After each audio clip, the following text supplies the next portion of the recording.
There have only been two companies that I've seen that have taken this approach, iPolicy and Fortinet. iPolicy, went through pretty much hard times because they were selling to the carriers during the dot-com collapse. And iPolicy is now owned by an Indian firm and it's trying to make a comeback.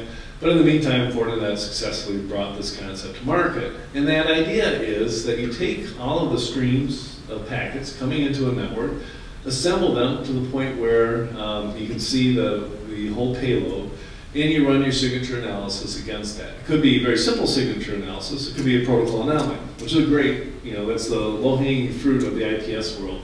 If somebody sends you a IP packet that's malformed, which could, it's not going to work if it gets to the server because the server won't recognize it. It's outside the protocols, so you might as well just drop it because it could be a threat. So that's easy IPS. Hard IPS is when there's actually a worm embedded in a stream, and you have to compile that whole stream to look at it. Really, really hard to do for content inspection is email attachments. Viruses and email attachments. Now you need a lot of caching, and you've got to do that antivirus inspection against email attachments. Pretty tough. Or on connections made by end users who are going to websites and getting infected with these iframe exploits. Being able to do that inspection as well and block it based on those signatures is what we're talking about here. So it's a lot different than the concept of, well, I'll run Spam Assassin and iChains on the same Linux box, and I'll have an anti-spam firewall.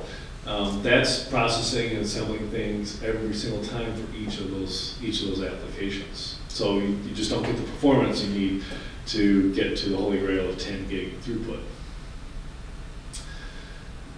So what I call network security convergence, and there's a lot of people use the term convergence, is when you take not only the collapsed complete content inspection UTM devices, but you add routers and switches into the same box. And to me, it only makes sense. If you look at it, makes sense from the architecture standpoint. So if you've got 35 remote offices and you want to protect all those offices with all these capabilities, why have a separate box from your router? And why have a separate box from your switch while you're at it? The switch is what you connect to when you bring your laptop in, or you connect the contractor up to your network.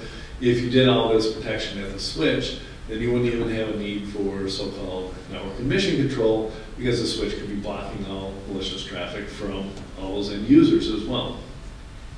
Well, lo and behold, that's exactly what Fortinet has done.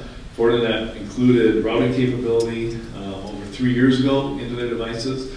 BGP, OSPF, and RIP are all capabilities that every single Fortinet device has, all the way down to the smallest Wi-Fi 60s, which would be could even be for a home office, but is usually for a remote office or retail operation. It's a full UTM device with all these capabilities. It's a router, and it has switch ports in it.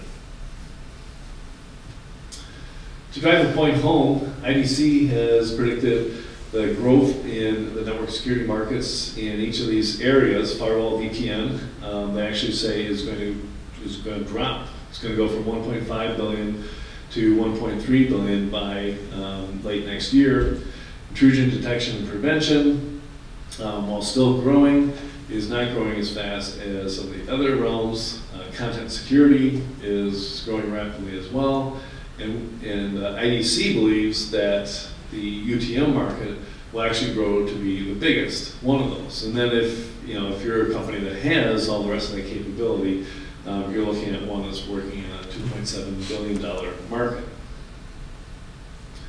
I was working with these numbers, and they're actually, I've been beating up some of the stuff that's been coming out of the US government lately, and they're talking about a secret cybersecurity defense initiative that's got a $300 million budget today, moving to a $30 billion budget. And I'm thinking, what in the world could they spend that much money on? That's bigger than the industry already is.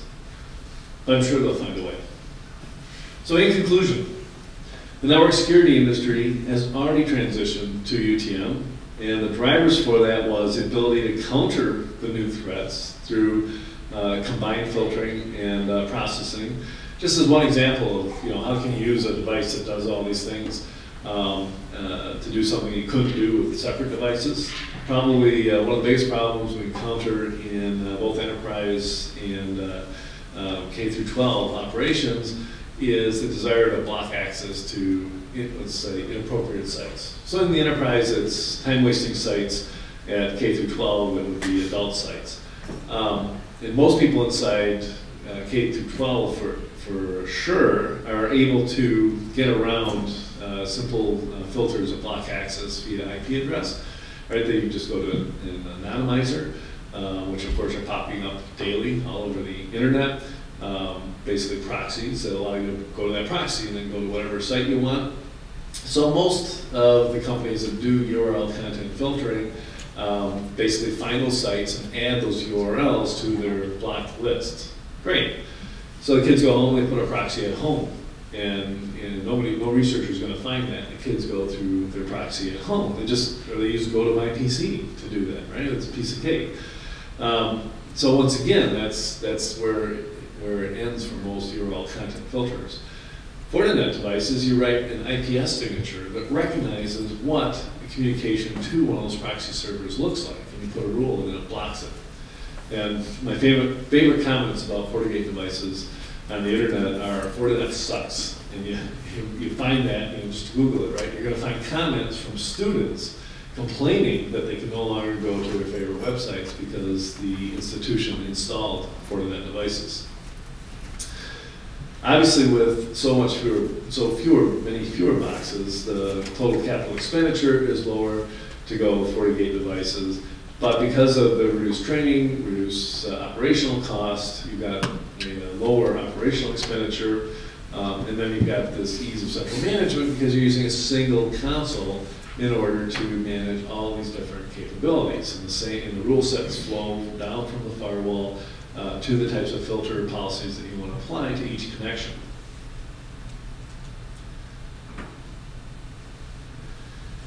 So that's the paradigm shift to complete content inspection devices. It's sometimes called UTM.